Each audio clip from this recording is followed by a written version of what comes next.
Elliot from the Bear Pit TV for a special video about Jack Butland's injury, because we're not told much by the club. We don't really know what's going on. So I've got my mate Ben Nixon, who's a physio. You've got your own private practice, BNPhysio, and worked at Premier League club, League 2, League 1 clubs. So we'll start off with, I know you've wrote down some stuff about the key dates, but first off, started in March playing against Germany. He broke his ankle in that fixture. And then I believe he went for an op on the 30th. Yeah. What would that have been to do to the ankle? So the original injury was an ankle fracture, and because it was so low down, you probably suspect there was some ligament involvement in there as well. So you're looking at the outside ligaments in the ankle that probably needed a little bit of repair, and then an operation to probably just stabilise the bone as well. And that would have been just a few days after. Right, okay. And then what went on after that? Because obviously we didn't see him again until pre-season. Would there have been anything else happening in that period? Would there have been any light work or...? Yeah, so there would have been a period of where he'd have had to wear a cast or an air cast boot for probably 4 to 6 weeks. Which I believe he's still got on now, or got something on now. Yeah, so it'll be, we'll get onto that. It's a little bit different. So he would have had to wear that after the original injury.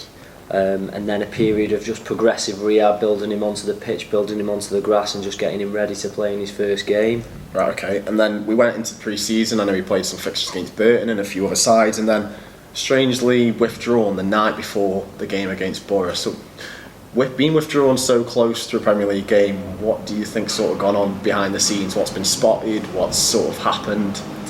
I think it's obviously very difficult to say without knowing the ins and outs of what's going on at the club, but from a physio perspective, it seems that he was okay training at a certain intensity and playing in a game of a certain intensity that doesn't require them high-end movements, them high-loaded movements. But when it was coming to the preparations of playing to a Premier League game and the ankle needed to withstand those higher loads, those higher pressures, those higher intensities, there was obviously something not quite right and not able to push through that. So that's when he underwent a second scan. And what came of that second scan?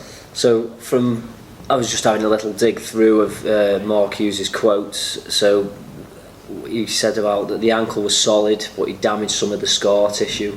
So whether they've repaired one of the ligaments there and the ligament wasn't quite settling, there was too much scar tissue in the area, and sometimes it can cause a bit of an irritation because it's a little bit like gristle. It doesn't heal as well as your original ligament. It's not as pliable, it's not as stretchy as your original ligament, so it can cause a few issues. And that was what Mark Hughes said in the press, that he'd taken a bang on the front capsule of the ankle and it'd take 2 to 3 weeks to settle down. Right, okay. And it never did take 2 to 3 weeks to settle down. This was August. So no. So then we get to mid-October. Did he have another op? Yeah, so he's obviously undergone another scan. They've seen this scar tissue there, so he's had an operation to then remove that scar tissue that may have been excessive in the area. Right, okay. So you're then thinking it might just take a couple of weeks after the operation to settle down and he'd be back training and ready for a game. But obviously still not the case. Still not the case. So then we go to quite recently, 2nd of December, and he's ready to play against Reading under-23s, and again gets withdrawn a couple of hours before the actual game. I think he actually was withdrawn in the warm-up to the game, so I think he went through his... goalkeepers have a very, very specific high-end warm-up, and they do a lot of work in the warm-up to get them ready for a game from minute 1. And his ankle probably wasn't able to withstand that warm-up in preparation for the game, so something wasn't quite right with the ankle, and it seems to be the ongoing issue that was still prevalent there. And then from that, recently he's had a third operation. Yeah, so he's had a third operation. So in December, Mark Hughes was quoted in the press as saying that he found a hidden stress fracture in the ankle. So there was a bone there that's broken?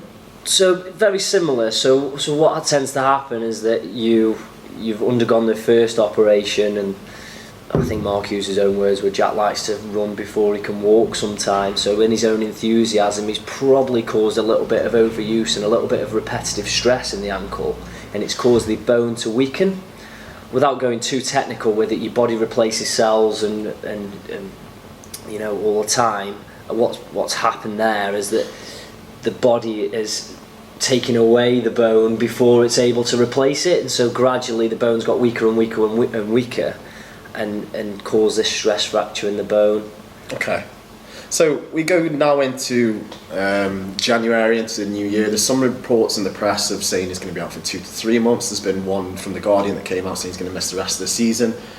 When do you expect him to recover from this? What's the natural time frame, or when do you think he would recover?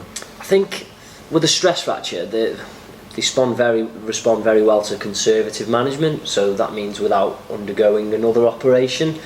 I think what people have thought he's undergone another operation to repair the ligament or to have scar tissue removed. That won't be the case with this surgery. This surgery would have been because the stress fracture wouldn't have shown up on any scans, so we would have been to see lots of specialists. They would have found the scans reporting back fine, so we would have had a CT scan, an MRI scan. They'd have shown up to be fine, give him the all clear to return to training. Then he reaches a certain level where he can't sustain it, has problems with the ankle again. So what they've probably done, sent him to a specialist, gone through an exploratory surgery, so opened up the ankle to see if they could find anything, and that's where they found this hidden stress fracture. So it's only a very small part of the bone that wasn't showing up on a scan, that's then because this has caused the underlying issue. So he's not breaking down because of different things, it's the underlying issue that's the same thing. So now the positive news is that they seem to have found the root cause of it. So what they've done now is put him in a cast for 4 to 6 weeks, keeping partial weight bearing to allow the stress fracture to heal. And from that, we've seen him rolling around in a shopping trolley in Manchester. Yeah, mobility scooter. Mobility scooter, I don't usually prescribe that for my patients, but sometimes it works. So from that point onwards, I think the 4 to 6 week period is the immobilisation part, and then you could probably add on another 4 to 6 weeks of progressive rehab, getting him back onto the pitch. So we're talking 12 weeks. I'd probably say from 12 weeks from the operation is about right, and I think Stoke probably won't be keen to rush it this time after breaking down.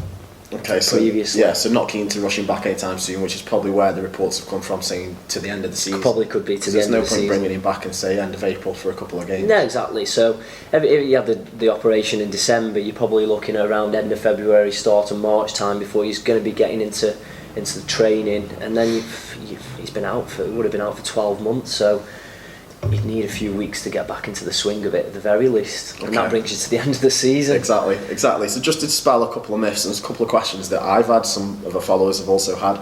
The similarities to Dean Ashton and his injury.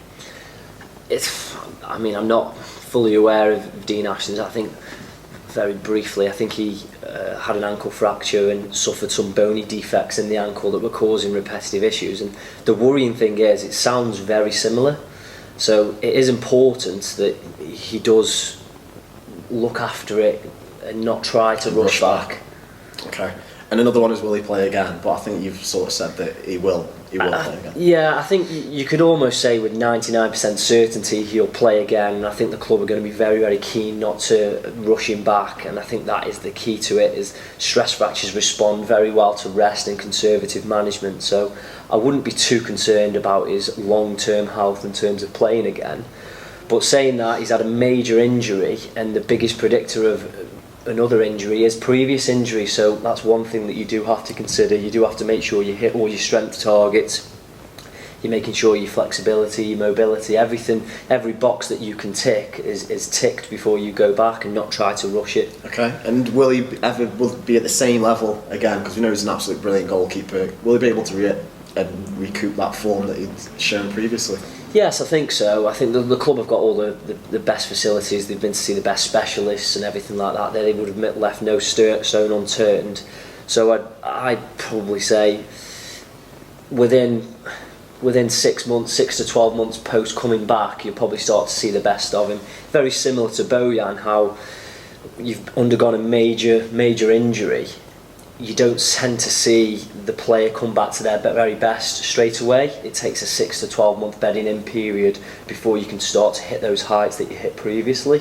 Okay. Maybe a little bit different with the goalkeeper because of the demands are slightly lower in terms of your high speed running and intensities. So I would still say there would be a particular period where you'd have to bed them in though. Okay, well thanks very much for that, Ben. If you do want to see more sort of videos analysing some of the injuries that we do get, because we get a fucking lot of them, then do let us know. Leave a like if you have enjoyed, let us know in the comments below what you thought of the video, subscribe if you're new, and thank you for watching.